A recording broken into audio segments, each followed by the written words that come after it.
had the idea to make this video now for several years. It just wouldn't go away, and anytime an idea like that doesn't go away, I know I just have to do it. That said, I also feel pretty vulnerable putting this out there, but it feels important. It seems like we're living in a time where everywhere you look, the message that you get is you're doing it wrong. Whether that's your particular practice of herbalism, how you engage with social media, activism, or spiritual awakening. And you know what the message is that kept coming to me that wouldn't go away, that really nudged me to make this video? It's this. You're doing it right. I'm Asia Suler of One Willow Apothecaries, and this is a conversation about all the ways in which you are doing it absolutely right.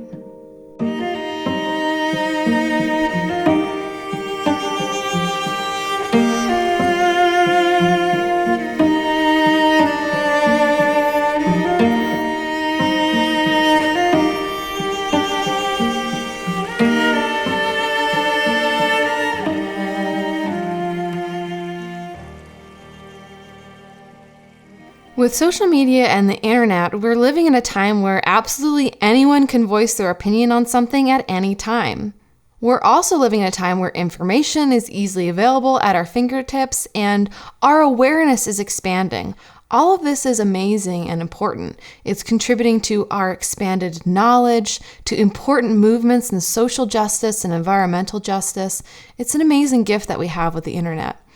Unfortunately, this expanded awareness has also shifted into hypercriticism. It feels like we're living in a time where outer criticism is at an all-time high. And I really believe that this is because inner criticism has never been stronger. I mean, you look at all these trends of internet trolls or bullying, and what I see over and over and over again are people who are struggling with themselves. And I count myself among this crew of people who struggles at times with self-criticism. I remember talking to my friend Mila of Fireweed and Nettle about this idea that it seems like you make one mistake or you say one off thing and literally all you want to do is crawl into a hole and die. It's like the crawl into a hole and die syndrome. And I think for those of us who are sensitive, it's very easy to slip into this place of really feeling like we're doing it all wrong. The problem with this feeling of we're doing it all wrong is that it's actually masking a deeper belief, which is I'm wrong. So we can kind of break this down into the idea of shame versus guilt. For a long time, I thought that I was just someone who had a lot of guilt. I would have guilt about the ways in which I wasn't showing up for people in their lives, about the ways in which I was going about my life. I thought I had guilt. But what I really realized actually as I went deeper and deeper into it is that that guilt was actually covering up shame.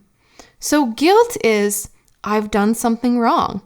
And shame is I am wrong.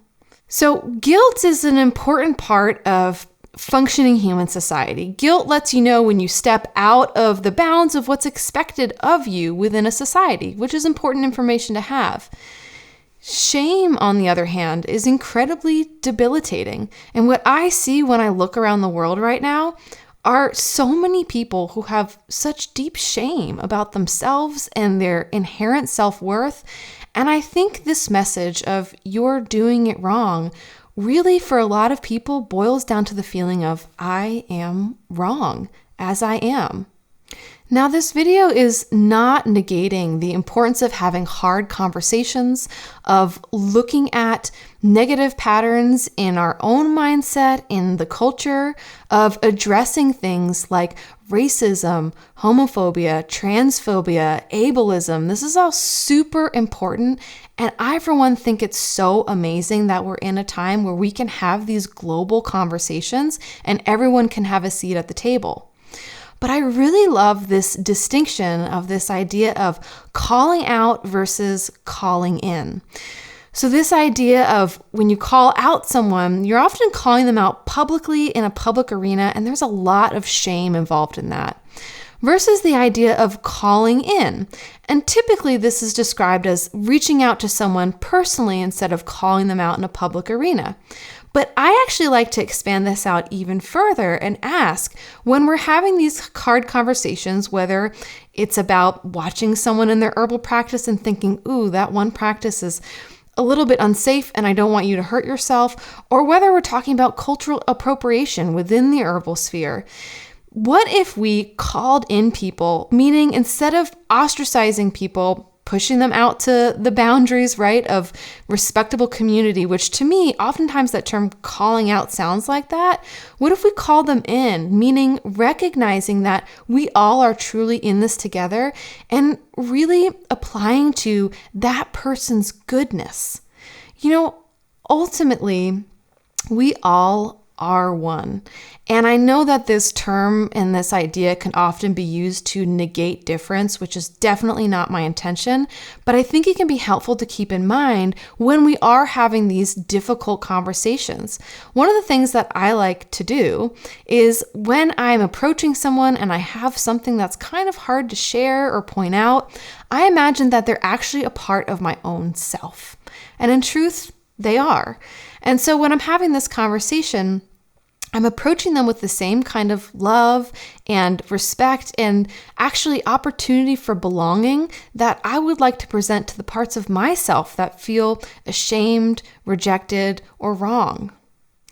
And when I say in this video that you're doing it right, what I'm actually saying is that on a deep and innate level of the fabric of your being, you are right. Meaning that you're good, because ultimately there is no right and wrong, and this is what it comes down to. It all comes down to growth. And sometimes I think this dichotomy of right and wrong can really then negate our ability to see our goodness and continue to grow. And ultimately that's all this earth cares about, is continued growth. And I know that at the seed of all these amazing movements of awareness and discovery and knowledge is the deep desire for growth. I remember I was once with my acupuncturist and I was telling her about a hard experience that I was having in one of my classes and the guilt that I was having around someone's experience that was less than optimal. And what she said to me, which was so illuminating, was, Asia, actually what you're experiencing right now, it sounds like, is shame. And you know what the antidote to shame is? Recognizing that you're innocent. And something about that hit me so strongly, and she actually likened it to a dog just zooming around with joy, like that level of just innocence with oneself. And even though, for example, a dog might do something that is less than ideal and we might reprimand that dog, there's an innate level in which the dog continues to understand that they are an innocent. And I think that this is important for all of us to remember with ourselves, especially those of us who are sensitive and we feel like we just then fall down this hole of thinking there's something innately wrong with me. Because if we bring this all back to the concept of growth, sometimes I think we place this pressure on ourselves that we have to know everything already, that we have to be the perfect person, that we have to be the perfect practitioner, the perfect herbalist, the perfect advocate. But we're growing.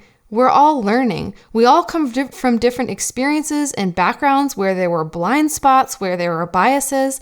So how you know you're doing it right is if your heart is just continually open to growth. So the growth of your own self-love, the growth of your own awareness of your place in society, the growth of your awareness of your privilege. All of this is part and parcel of this awareness of myself as a growing being and it being okay to be in process as long as we're saying yes to the process itself. And the problem that I find is oftentimes shame actually shortcuts our ability to be in that process. So if you can take away anything from this video, let it be this idea that you are doing it right is just a shorthand for you are good, you are worthy, you are innocent. Know that, take that deep inside of you so you can keep saying yes to this process of growth. And ultimately, it's okay to acknowledge that you don't know, that you've hurt someone's feelings, or that you've made something that is a mistake, and that all of those things can be true and you can still be good. And now I truly believe that there is a way to go about this very tender time that we're in a way that just actually uplifts everyone, that helps everyone to see their goodness, and through seeing their goodness, sees everyone else's too. It's hard to put yourself out there, and I promise you, putting this video out there, there'll probably be some people who are taking issue with things that I'm saying, and I'm prepared for that. And anytime we're putting ourselves out there, which now it's so easy to do, we're going to come up against that. And that's why it's so important to have this foundation of knowing that we're in the process and it's a good thing. So I've had a lot of experience through putting myself out there in my work of people coming to me, voicing certain concerns, bringing certain things to my attention. There's been some experiences that were really painful and really hard, and there's been some experiences that were so respectful and so loving. It really helped me to open up and learn even more than I would have in the instances where someone was really coming at me from a space of, you're doing it wrong. So I want to give an example of this from very, very early on in my teaching, something that I think back on all the time and I'm so grateful for. So this was my first time teaching, and I was teaching for an herbal school, which felt like very serious and very important. And I was asked to teach about harvesting roots. And I was so nervous about it, right? Like I already felt like, who am I to be, teaching these students who have paid this money? Like I've only been practicing for a few years. I felt small. I already felt like I wasn't doing it right. And so, of course, I was researching, I was over preparing, I was trying to get all the materia medica memorized for the roots that we were harvesting. I get out there with the students and I immediately launch into talking about this plant and how to harvest roots. And then I start handing around digging forks and I'm like, let's do it. And in this moment, I felt so proud of myself, right, for nailing all the details, nailing all the info, until there was a quiet voice at the back of the group that just raised their hand and sort of cleared their throat. And it was a woman, and she asked me, she said, Asia, do you ever give gratitude or ask permission when you're gathering plants? It feels important to me, and I notice it's not something that we did here as a group. And I'm going to tell you, I felt like someone had knocked me over. Not in the way that she said it, because she was so deeply respectful and loving, but in this own moment of recognizing, oh my gosh, this is something that's so important to me, is having heart-to-heart connection with plants, asking permission, giving gifts. It's so vital to my own practice. And yet here I was getting caught up in the mess of trying to do it right, that I totally forgot about this super heartfelt practice that was really important to me. Of course, I had a moment of shame come up, but this student approached it from such a loving place of calling me in that I was able very quickly to turn it around and heartfeltly thank her. And then I asked her to help us, lead us in a prayer, a song, before we kept going. And I think this is a good tool to remember, that when you're in a moment where maybe someone's asking you or calling you in about something that you did or didn't do, the best thing to do in that situation, if the person is open to it, is ask them a question, right? This opens the doorway for more information to flow through, and this is you opening your heart to receiving the feedback that's there. Now, I'm so grateful to that person and the way in which she brought this to my attention, and grateful to the ways in which she actually negated the shame that I could have fallen into in that moment, and she changed the way I taught from there on out. So if you haven't tuned into the work of Brené Brown around shame and vulnerability and resiliency, then you have to look her up. I am such a fan of all of her books.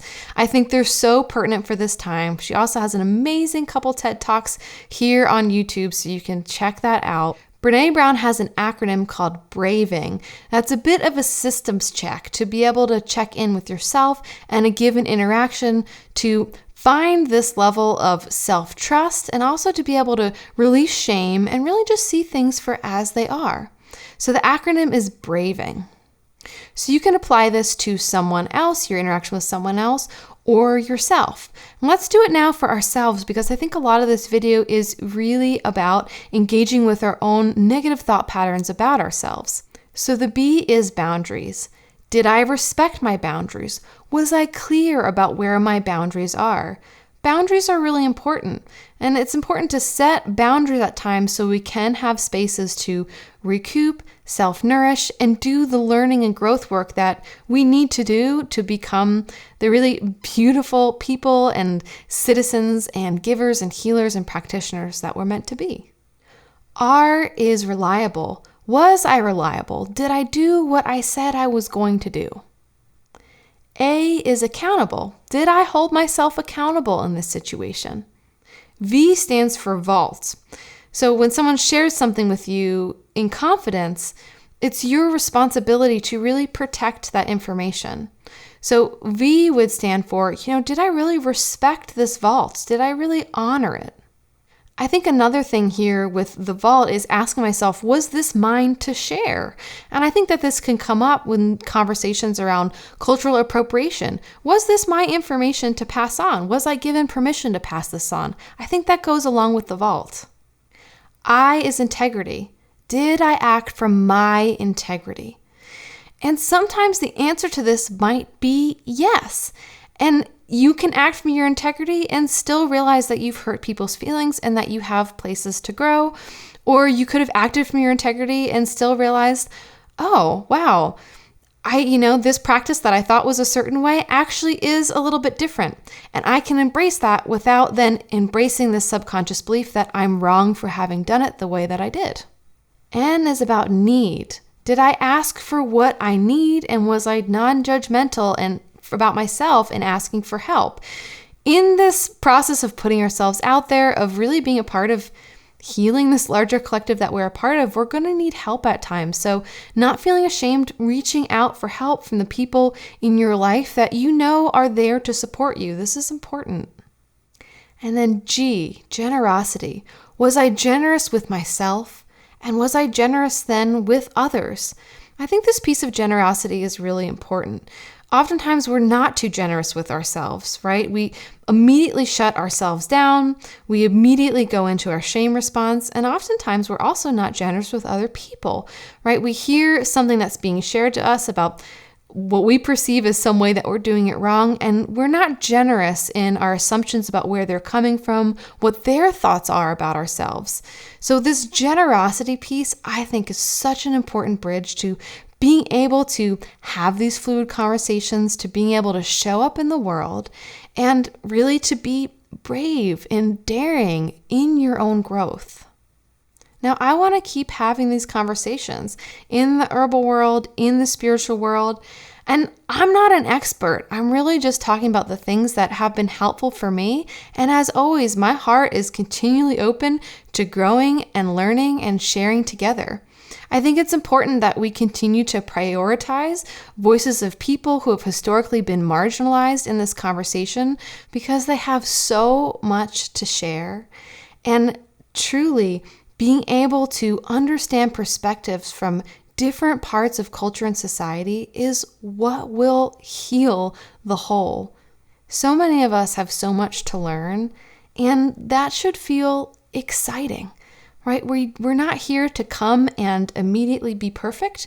We're here to come and learn. So recognizing that you have spaces still to learn is actually kind of wonderful. So if this video is helpful to you in any way, please feel free to share with your friends or your colleagues. And if this conversation sparks or ignites something inside of you, I would love to hear from you in the comments below. Let's really keep this conversation going. We're at one point in our evolution right now, and we're about to keep walking, to keep growing, to keep expanding. And I really look forward to how this conversation continues to expand. And I know that when we can connect into this place of really understanding that we are good and we are worthy, that this current evolution and time of growth will expand beyond our wildest imaginations. That this is the key to opening the gateways to true revolution here in our society and our world. And I'm so honored to be a part of it with you.